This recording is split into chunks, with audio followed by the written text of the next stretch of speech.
Aucun œil humain n'est capable d'isoler l'élément précis qui, dans la composition malheureuse des lignes et des espaces, donne une allure diabolique à une maison. Il y avait là cependant un je ne sais quoi, une juxtaposition insensée, un angle mal conçu, une rencontre hasardeuse entre ciel et toiture, par lequel Hill House respirait le désespoir. Vision d'autant plus terrifiante que la façade semblait en éveil, avec ses fenêtres sombres évoquant les yeux d'un vigile, surmontées de temps à autre par le sourcil inquiétant d'une corniche. Presque n'importe quelle maison, saisie dans une perspective inhabituelle, peut revêtir un air éloquent. Une malicieuse petite cheminée, une lucarne pareille à une fossette, et le visiteur se sentira happé dans une sorte de connivence. Mais une maison qui exhale l'arrogance et la haine, qui jamais ne baisse la garde, ne peut être que mauvaise. Hill House paraissait s'être construite toute seule, s'érigeant selon ses propres plans entre les mains de ses bâtisseurs. Elle avait surgi par sa propre volonté et dressait sa gigantesque tête contre le ciel, sans rien concéder à l'humanité. C'était une maison dénuée de bienveillance, qui n'était pas destinée à être habitée, ne pouvait accueillir ni amour ni espoir. Les exorcismes sont impuissants à modifier l'expression d'une maison.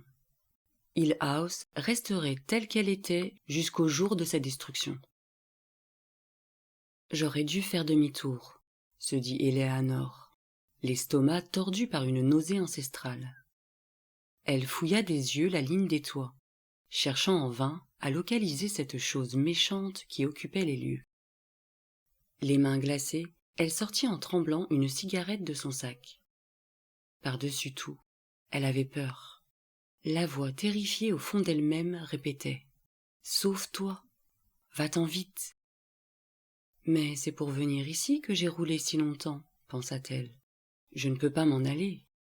D'ailleurs, le concierge se moquerait de moi si je voulais repasser le portail en sens inverse. Elle s'efforça de ne plus regarder la maison. Elle n'aurait même pas pu dire quelles étaient ses couleurs, son style, sa taille, mais seulement qu'elle était énorme, sombre et menaçante. Rallumant le moteur, elle s'avança jusqu'aux marches qui montaient tout droit, sans échappatoire possible, vers la galerie et la porte d'entrée. L'allée se divisait en 2 branches pour contourner la maison. Plus tard, elle amènerait la voiture à l'arrière, et trouverait sans doute un abri où la garer. Mais en cet instant précis, elle n'avait guère envie de s'en éloigner. C'était son unique moyen de fuite. Elle se gara à quelques mètres de la porte afin de ne pas gêner l'arrivée de ceux qui viendraient après elle. Eux, au moins, ils verraient quelque chose de rassurant, une trace humaine, devant Hill House. Puis elle sortit et prit sa valise et son manteau. « Ça y est, » se dit-elle pour s'encourager, « j'y suis. » Elle dut mobiliser toute sa force morale pour lever le pied et le poser sur la première marche. Cette intime répugnance à faire connaissance avec Hill House surgissait de l'impression très forte qui la tenaillait. La maison l'attendait, maléfique et patiente. Les voyages s'achèvent lorsque les amants se rencontrent. Voilà que la suite de la chanson lui revenait enfin en mémoire. Elle se mit alors à rire, debout sur les marches, puis grimpa hardiment. Hill House l'enveloppa d'un seul coup. Une ombre se referma sur elle, et le bruit de ses pas sur le plancher de la galerie outragea le silence, comme s'il y avait très longtemps que personne ne s'était approché de la porte. Elle tendit la main vers le lourd marteau, un visage d'enfant sculpté dans le métal, et s'apprêtait à faire encore plus de bruit pour avertir Hill House de sa présence, lorsque le battant s'ouvrit inopinément. Elle se retrouva en face d'une créature qui ne pouvait être que la femme de l'individu qui lui avait ouvert la grille, tant il est vrai que qui se ressemble s'assemble. « Mrs. Dudley » demanda-t-elle en reprenant son souffle. « Je m'appelle Eleanor Vance. Je suis attendue. » Sans un mot, la femme s'effaça pour la laisser entrer. Malgré son tablier propre et ses cheveux bien coiffés, elle dégageait une indéfinissable impression de saleté, qui s'accordait parfaitement avec l'allure de son mari. Sa figure maussade et méfiante était le reflet de la méchanceté qui se lisait sur les traits du concierge. « Non, se dit Éléanore, c'est juste que tout paraît tellement sombre ici, et aussi parce que je me suis imaginé que cette femme serait laide. Porterais-je le même jugement sur ces gens si je n'avais pas vu Hill House ? Après tout, ils ne font que l'entretenir. » Le vestibule dans lequel elle se trouvait, surchargé de boiseries et de sculptures massives, semblait écrasé par l'imposante présence d'un escalier monumental. À l'étage, on apercevait un vaste palier et un couloir qui courait sur toute la largeur, bordé d'une série de portes. De part et d'autre du vestibule se dressaient 2 hautes portes à double battant, ornées de fruits, d'épis de blé et de diverses créatures. Toutes les portes qu'elle voyait dans cette maison étaient fermées. Elle essaya de parler, mais sa voix se noya dans le silence des lieux, et elle dut s'y reprendre à 2 fois pour parvenir à émettre un son. « Pouvez-vous me montrer ma chambre » articula-t-elle enfin en désignant sa valise posée par terre. Elle surprit le reflet tremblant de sa main qui s'enfonçait dans les profondeurs du parquet ciré. « Je présume que je suis la première arrivée ? Vous êtes bien Mrs. Dudley, n'est-ce pas ? Je sens que je vais pleurer, se dit-elle. Pleurer comme une gamine. Je n'aime pas être ici. Mrs. Dudley pivota et se dirigea vers l'escalier. Empoignant sa valise, Éléanore la suivit, prête à emboîter le pas à n'importe quel être vivant. Non, se répétait-elle, je n'aime pas cette maison. Parvenue en haut de l'escalier, Mrs. Dudley tourna à droite. Éléanore sut alors avec une absolue certitude que les constructeurs de la maison avaient abandonné tout effort de style, sans doute après avoir compris ce que la maison allait devenir, quoi qu'ils décident. Au premier étage, ils s'étaient limités à tracer un couloir rectiligne sur lequel s'ouvraient les chambres à coucher. Elle imagina un instant les ouvriers, terminant avec hâte le premier et le deuxième étage, sans plus se soucier d'embellir les lieux, mais désireux seulement d'en finir au plus tôt pour pouvoir partir. Au fond du couloir à gauche, un autre escalier desservait les quartiers des domestiques au-dessus, et probablement la cuisine au rez-de-chaussée. De l'autre côté, le couloir était prolongé par une chambre que l'on avait sans doute placée là, au bout de la bâtisse, pour qu'elle jouisse d'un maximum de soleil et de lumière. Hormis des gravures de piètre qualité accrochées aux lambris, avec une vilaine asymétrie, rien ne venait briser la rectitude de ce long corridor, sinon les portes, qui étaient toutes fermées. Mrs. Dudley en ouvrit une, peut-être au hasard. « Voici la chambre bleue, » dit-elle. D'après l'angle de l'escalier, Éléanore calcula que la chambre devait se trouver à l'avant de la maison. « Anne, ma sœur Anne », songea-t-elle en s'avançant avec soulagement vers la lumière qui émanait de la pièce. « Comme elle est jolie, » dit-elle en marquant une pause sur le seuil, muée par le sentiment qu'elle devait offrir un commentaire. En réalité, la chambre était horrible, à peine supportable, aussi disharmonieuse que le reste de Hill House. Mrs. Dudley se détourna pour laisser passer Éléanore et parla comme si elle s'adressait au mur. « Je pose le dîner sur la desserte de la salle à manger à 6 heures précises, » dit-elle. « Vous vous servez toute seule. Je débarrasse le matin. Le petit déjeuner est prêt pour 9 heures. C'est ce qui a été convenu. Je ne peux pas maintenir les chambres aussi propres que vous le souhaiteriez, d'autant plus qu'on ne trouve aucune aide. Je ne fais pas le service. D'après ce qui a été convenu, je ne suis pas là pour ça. » Éléanore acquiesça, hésitant à entrer. « Je ne reste pas. Une fois que j'ai préparé le dîner, continua Mrs. Dudley, je m'en vais avant la nuit. »« Je sais, » dit Éléanore. « Nous habitons au village à 9 kilomètres d'ici. » Oui, Éléanore revit Hillsdale en pensée. « Donc, il n'y aura personne. Si vous avez besoin d'aide. »« Je comprends. Nous ne vous entendrons pas, pendant la nuit.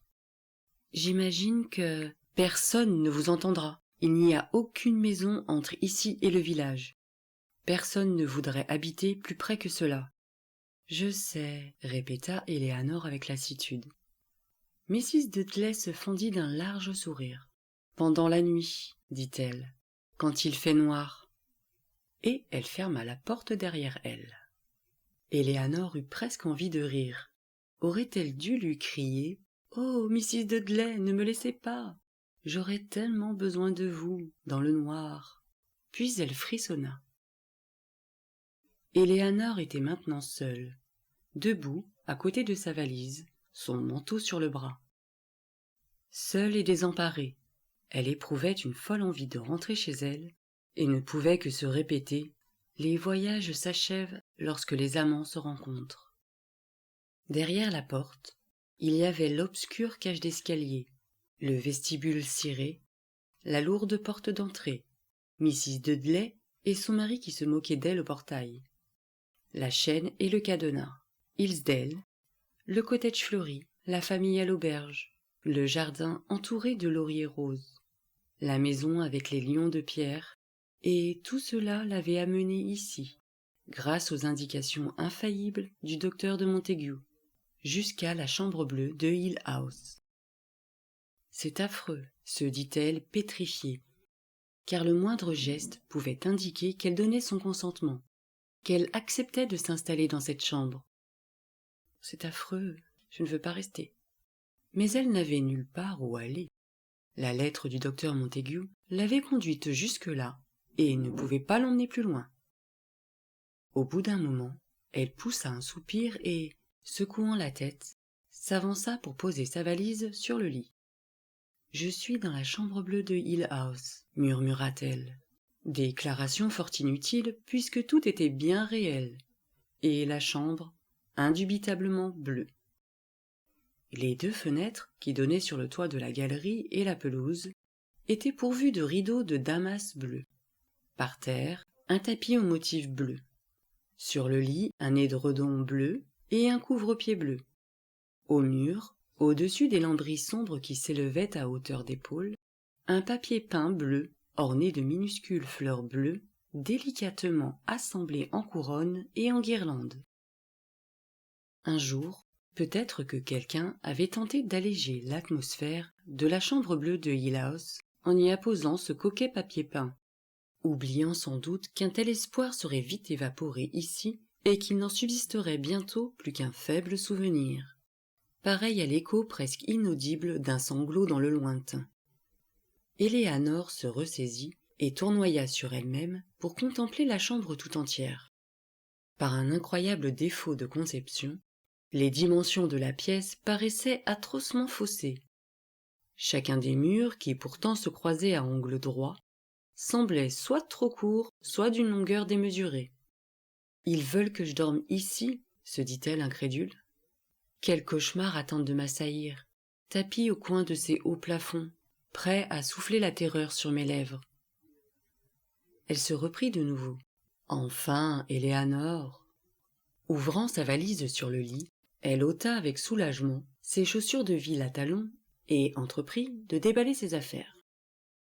Comme toute femme, elle était intimement persuadée qu'on apaise toujours un esprit troublé en enfilant des chaussures confortables. La veille, elle avait choisi des vêtements qu'elle jugeait appropriés à un séjour dans une maison de campagne isolée, sortant même à la dernière minute pour s'acheter, et avec quelle excitation, 2 pantalons, chose qu'elle n'avait pas portée depuis des temps immémoriaux. Maman serait furieuse, avait-elle songé en les déposant tout au fond de la valise, pour ne pas être tentée de se raviser. Elle rangea ses habits à la va-vite, accrochant ses robes tout de travers sur les cintres, jetant les pantalons dans le dernier tiroir de la commode recouverte d'un plateau de marbre, lançant ses souliers dans un coin de l'armoire. Les livres qu'elle avait pris l'ennuyaient déjà. « Je ne resterai sans doute pas », se dit-elle en fermant sa valise vide et en la plaçant aussi dans l'armoire. « Il me faudra moins de 5 minutes pour tout remballer. » Soudain, elle s'aperçut qu'elle marchait pieds nus et essayait de ne pas faire de bruit. comme si le silence était une chose vitale à Hill House. Mrs. Dudley aussi se déplaçait sans bruit. Elle s'immobilisa debout au milieu de sa chambre, et le silence oppressant se referma sur elle. « Je suis comme une petite créature qu'un monstre a avalée en une bouchée, pensa-t-elle, et il sent chacun de mes mouvements dans son ventre. Non, dit-elle tout haut, et l'écho de sa voix roula dans la chambre. Elle alla ouvrir les rideaux de damas bleu, mais la lumière filtrait à peine par les vitres crasseuses, et, de toute façon, la vue qu'elle avait se limitait au toit de la galerie, et à une portion de la pelouse. En bas, quelque part, se trouvait sa petite voiture, avec laquelle elle pourrait s'enfuir. Les voyages s'achèvent lorsque les amants se rencontrent. « C'est moi qui ai voulu venir ici, » se dit-elle. Brusquement, elle prit conscience qu'elle avait peur de retraverser la chambre. Dos à la fenêtre, elle regarda tour à tour la porte, l'armoire, la commode, le lit, tout en se répétant qu'elle n'avait absolument pas peur. Elle entendit alors le claquement lointain d'une portière de voiture, suivi d'un bruit de pas rapide, presque léger, qui montait les marches du perron, et enfin un vacarme retentissant. Le lourd marteau de fer s'abattait sur la porte d'entrée.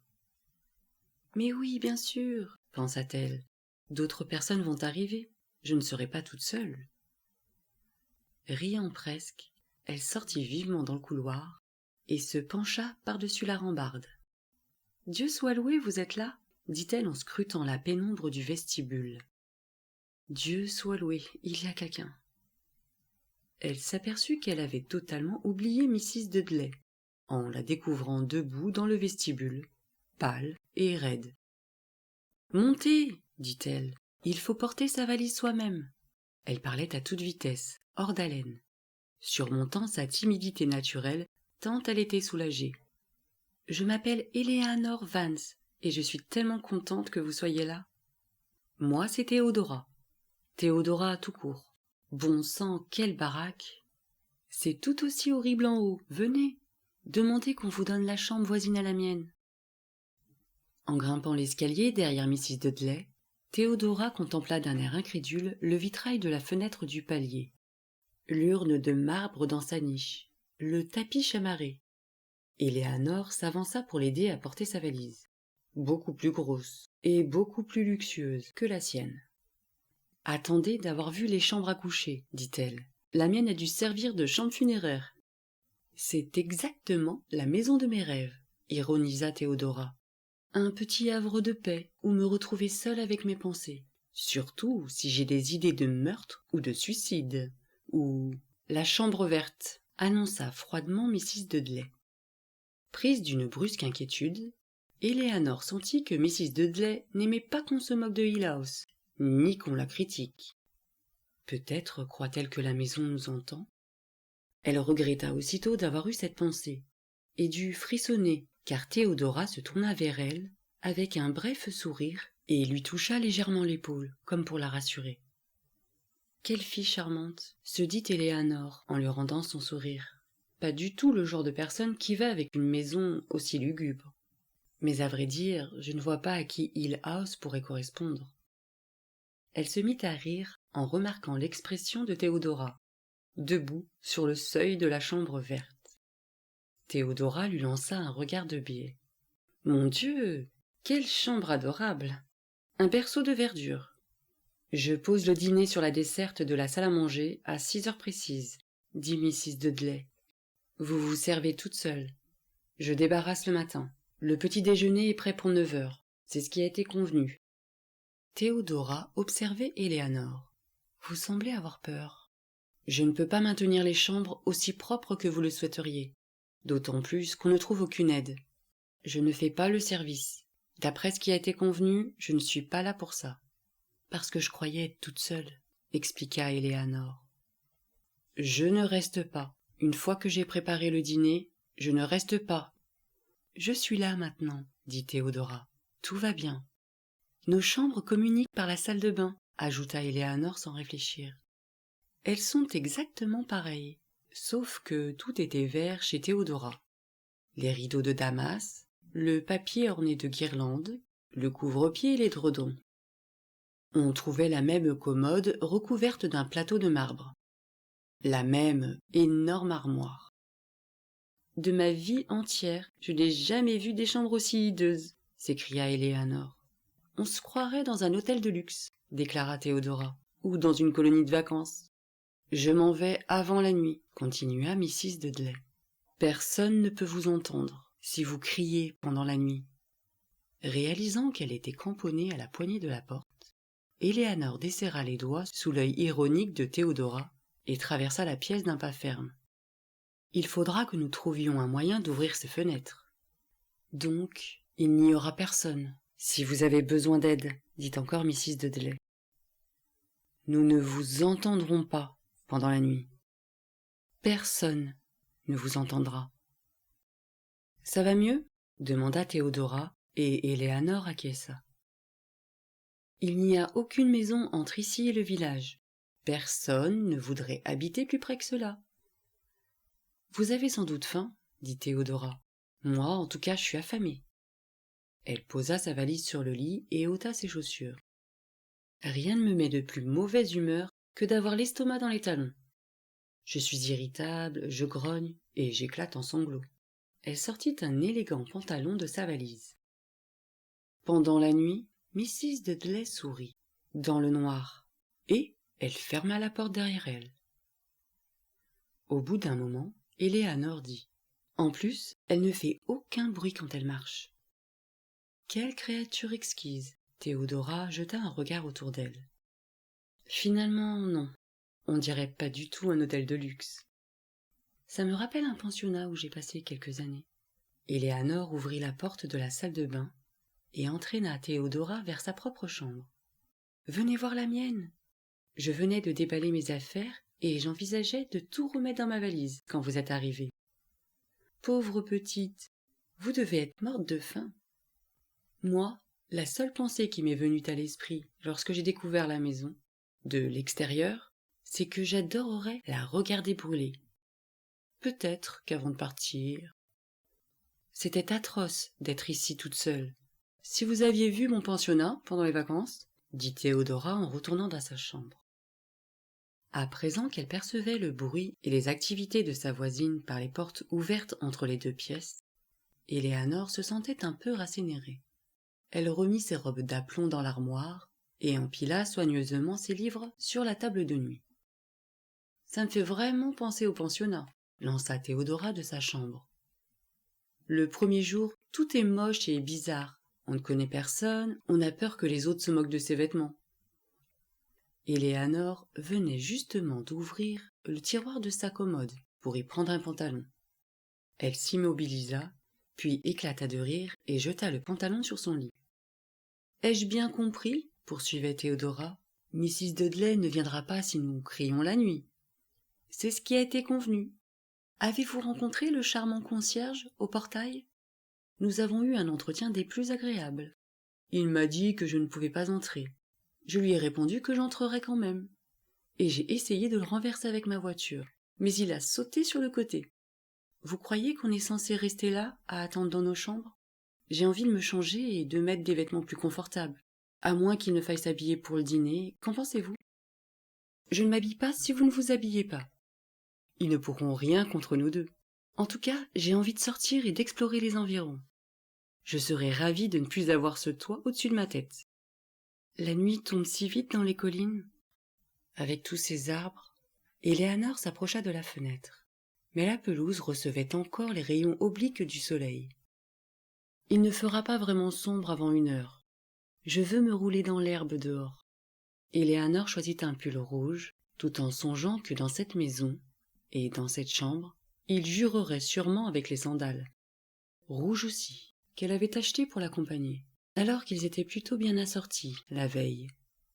Ce sera bien fait pour moi, se dit-elle. Ça m'apprendra à vouloir porter ce genre de choses. Avant, je ne m'y risquais pas. Mais quand elle se regarda dans la grande glace de l'armoire, elle se trouva belle allure et se sentit presque à l'aise. « Vous savez qui d'autre doit venir ?» demanda-t-elle. « Et quand ?» Le docteur Montague, je pensais qu'il serait arrivé avant tout le monde. Vous le connaissez depuis longtemps? Je ne l'ai jamais rencontré. Et vous? Moi non plus. Vous êtes bientôt prête? Je suis fin prête. Traversant la salle de bain, Théodora entra dans la chambre. Elle est ravissante, se dit Éléanore en se tournant vers elle.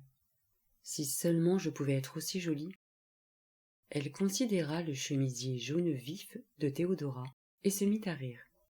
Vous mettez plus de lumière ici qu'il n'en entre par la fenêtre. Théodora vint se tenir à ses côtés devant la glace et examina son reflet avec une satisfaction évidente. « Je pense que dans un endroit aussi sinistre que celui-ci, dit-elle, il est de notre devoir d'être le plus éclatant possible. J'aime beaucoup votre pull rouge. On nous verra toutes les deux d'un bout à l'autre de Hill House. » Puis, sans cesser de se contempler dans le miroir, elle demanda. « Le docteur Montague vous a écrit, je suppose. » « Oui, » répondit Éléanore, embarrassée. « Au début, je ne savais pas si c'était une plaisanterie ou non, mais mon beau-frère s'est renseigné sur lui. »« Jusqu'à la toute dernière minute, » dit Théodora d'un air rêveur. « Jusqu'à ce que j'arrive devant le portail, en fait. Je ne croyais pas vraiment à l'existence de Hill House. Ce ne sont pas des choses qui arrivent souvent dans la vie. Même si certains les espèrent. » Théodora rit, exécuta une pirouette devant la glace et prit la main d'Éléanore. « Allons explorer. Il ne faut pas trop s'éloigner de la maison. Je promets de ne pas faire un pas de plus que ce que vous me permettez. Vous pensez que nous devons prévenir Mrs. Dudley de nos déplacements? De toute façon, elle surveille probablement le moindre de nos mouvements. Cela fait sans doute partie de ce qui a été convenu. » « Convenu avec qui, je me demande? Avec le comte Dracula? C'est lui qui habite Hill House. À mon avis, il y passe tous ses week-ends. Je jurerais avoir vu des chauves-souris sculptées dans les lambris du rez-de-chaussée. Allons-y, vite !» Leurs pas résonnèrent lorsqu'elles descendirent l'escalier à toute vitesse, telles deux flammes de vie et de couleur dansant dans la lumière grise. En bas, Mrs. Dudley les observait en silence. « Nous sortons explorer les environs, Mrs. Dudley, » lança Théodora. « Mais nous serons bientôt de retour, » ajouta Éléanore. « Je pose le dîner sur la desserte à 6 heures, » répondit Mrs. Dudley. Éléanore dut tirer de toutes ses forces sur l'imposante porte d'entrée, qui était véritablement aussi lourde qu'elle en avait l'air. « Il nous faudra trouver un moyen plus facile de rentrer dans la maison, » pensa-t-elle. « Allez chercher un de ces gros vases, » dit-elle à Théodora. « Nous nous en servirons pour maintenir la porte ouverte. » Théodora fit rouler un des vases de pierre disposés au coin du vestibule, et elles le placèrent devant le battant. Contrastant avec la pénombre de la maison, les derniers rayons du soleil semblaient éclatants. L'air était doux et frais. Elles avaient à peine tourné le dos que Mrs. Dudley retira le vase. La grande porte se referma avec fracas. « Quelle adorable créature !» maugréa Théodora en fixant la porte d'un œil noir. « J'espère qu'elle ne me regardera jamais de cette façon-là, » se dit Éléanore. Elle, qui était toujours intimidée et mal à l'aise avec les gens qu'elle ne connaissait pas. Elle s'étonna de se sentir si proche de Théodora. En une demi-heure à peine, elle la considérait déjà comme une amie précieuse, qu'elle redoutait de mettre en colère. « Je crois que... » Elle hésita. Comme Théodora se tournait vers elle en souriant, elle se détendit. « Je crois que je vais me trouver une occupation très prenante pendant qu'il fait jour, et que Mrs. Dudley est dans les parages. Je pourrais passer le rouleau sur le court de tennis, par exemple, ou bien veiller à l'entretien de la vigne dans la serre, ou seconder Dudley au portail, ou chercher des tombes anonymes dans le champ d'ortie. » De l'endroit où elle se tenait accoudée à la balustrade de la galerie, elle voyait l'allée qui s'enfonçait entre les arbres, disparaissait après un virage et, tout au fond, invisible derrière la colline, rejoignait le mince trait de la grande route par laquelle on retournait au village et aux villes. Sans les fils électriques connectés à la maison, mystérieusement surgis de la forêt, on se serait cru coupé du monde. Éléanore fit quelques pas sur la galerie qui, apparemment, flanquait Hill House sur tous ses côtés. Oh, regardez !» s'écria-t-elle en tournant le coin. Derrière la bâtisse, les collines se pressaient les unes contre les autres, en amas compacts, baignant dans la verdure luxuriante et paisible de l'été. « C'est pour cette raison qu'ils l'ont appelé Hill House, » dit Éléanore, consciente de l'inutilité de son commentaire. La maison des collines. « Typiquement victorien, » dit Théodora. « Ils venaient se vautrer ici, dans des plis et des replis de velours, des draperies et des monceaux de pourpre. Avant eux ou après eux, n'importe qui aurait bâti cette maison au sommet d'une colline, là où elle devrait être, au lieu de l'enterrer en bas. Au sommet d'une colline, tout le monde la verrait. Personnellement, je suis d'avis de la laisser dans sa cachette. Je vais être terrifiée pendant toute la durée du séjour, à l'idée que l'une de ces collines nous tombe dessus. Les collines ne tombent pas, elles glissent doucement, sans bruit, et elles vous engloutissent quand il est trop tard pour vous enfuir. « Merci, » fit Théodora d'une voix apeurée. « Après Mrs. Dudley, vous avez réussi. Je monte immédiatement faire mes bagages et je rentre chez moi. » L'espace d'une seconde, Éléanore la crut. Puis, voyant l'expression amusée sur son visage, elle songea. Elle est bien plus courageuse que moi.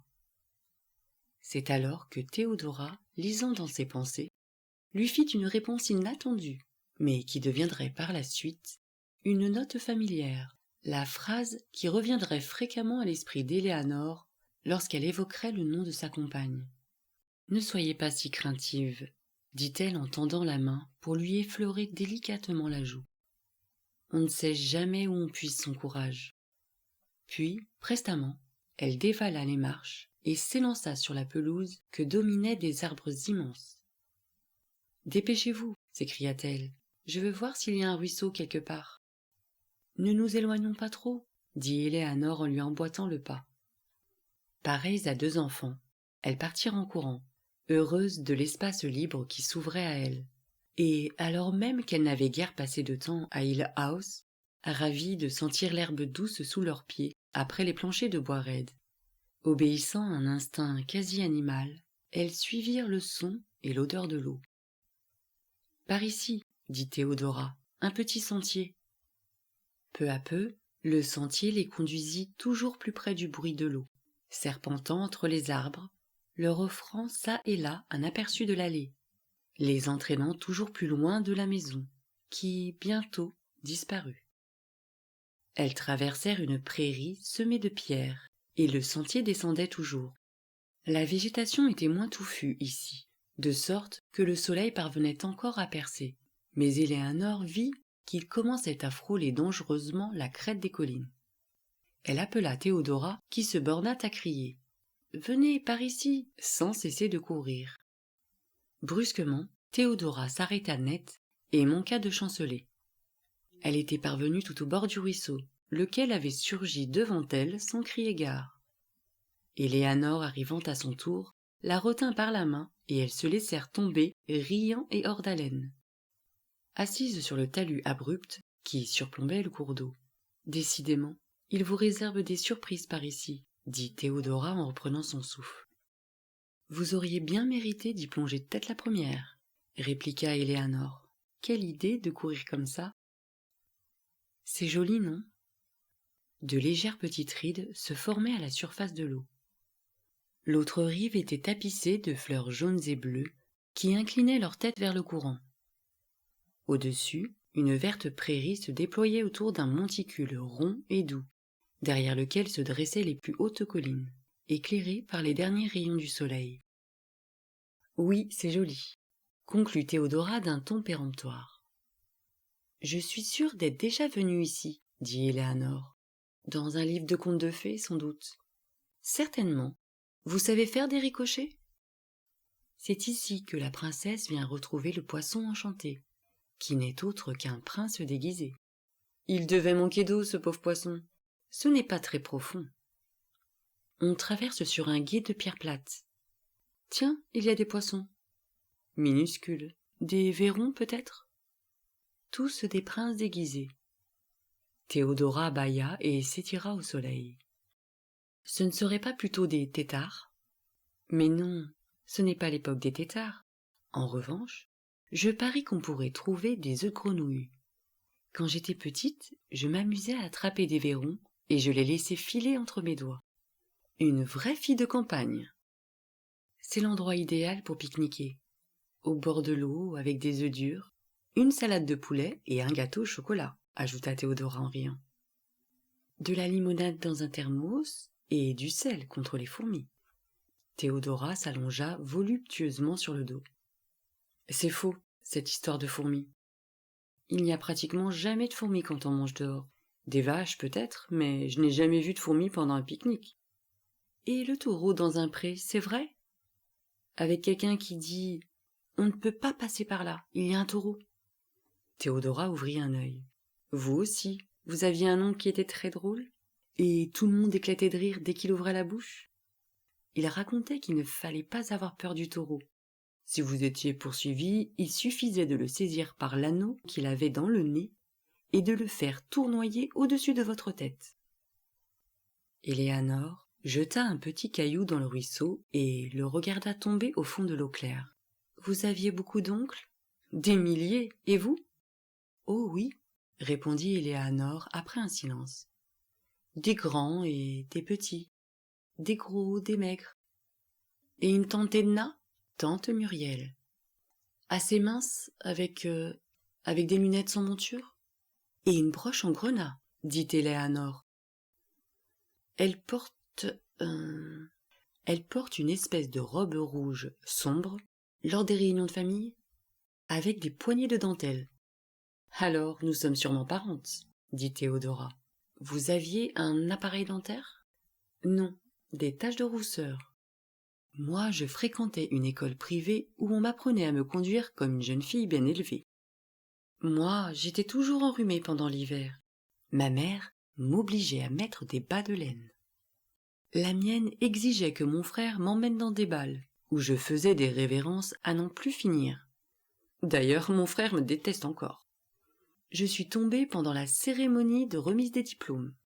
Je ne me rappelais plus mon texte quand on a joué la pièce de théâtre. J'écrivais des poèmes. Oui, conclut Théodora. J'en suis sûre, nous sommes cousines. Elle se redressa en riant, quand soudain Éléanore dit « Chut, il y a quelque chose qui bouge là-bas. » Figées, épaule contre épaule, elles fixèrent le versant opposé où l'herbe s'agitait. Une créature invisible se déplaçait lentement dans le vert brillant de la colline. Le soleil lui-même et le joyeux petit ruisseau en semblaient glacés d'effroi. « Qu'est-ce que c'est » souffla Éléanore. Théodora lui prit le poignet d'une main ferme. « Il est parti » dit-elle d'une voix forte. La chaleur du soleil revint aussitôt. C'était un lapin. Je ne l'ai pas vu. Moi si. Au moment où vous avez remarqué que l'herbe bougeait, répondit Théodora avec autorité. C'était un lapin. Il est passé de l'autre côté de la colline. Nous sommes partis trop longtemps, dit Éléanore en jetant un regard anxieux vers le soleil qui touchait à présent les crêtes. Elle se mit debout, les jambes engourdies à force d'être restée assise dans l'herbe humide. Imaginez un peu, dit Théodora, deux vieilles habituées du pique-nique comme nous, qui ont peur d'un lapin. Éléanore se pencha et lui tendit la main pour l'aider à se relever. Vite, dépêchons-nous de rentrer. Puis, ne comprenant pas elle-même l'anxiété qui l'étreignait, elle se hâta d'ajouter. Les autres sont peut-être arrivés maintenant. Il faudra qu'on revienne ici pour pique-niquer, dit Théodora en remontant le petit sentier à sa suite. Un bon vieux pique-nique à l'ancienne, au bord du ruisseau. Nous demanderons à Mrs. Dudley de nous préparer des œufs durs. Soudain, Éléanore s'immobilisa sur le sentier. Théodora, je ne pourrai pas. Je n'y arriverai pas. Éléanore, dit Théodora en lui passant un bras sur les épaules. Comment pourrait-on nous séparer à présent, depuis que nous avons découvert que nous sommes cousines?